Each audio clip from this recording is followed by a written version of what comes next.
बसून निसर्गाला अनुभवायची गोष्ट चालू आहे. एकदम भारी मस्त बाई खालच्या अंगाला बसलोय, म्हणजे खालच्या बाजूला बसलोय. आणि हे सगळे माझे मित्रमंडळी सगळे इकडे घाटावर आले, सगळे इकडे त्यांचं काम चालू आहे, म्हणजे हे चालू आहे. आणि मी सध्या असा मस्त असा हा व्ह्यू बघू शकता तुम्ही.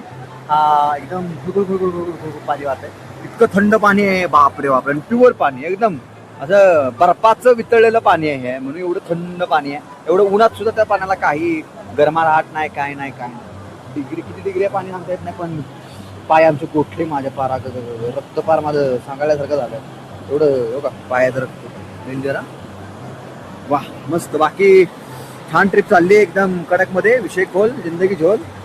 आणि अरे वा डोंगर बघितच नाही बघा, हा डोंगर कसला भारी डोंगर दिसतोय राव. म्हणजे आमच्याकडे पण डोंगर आहे, आमची सह्याद्रीच्या रांगेत पण डोंगर भरपूर आहेत. पण ह्या डोंगरात त्या डोंगरात जरा फरक आहे. हे हिमालयाशी संलग्न असलेले सगळे डोंगर आहेत डायरेक्ट असे, म्हणजे काय का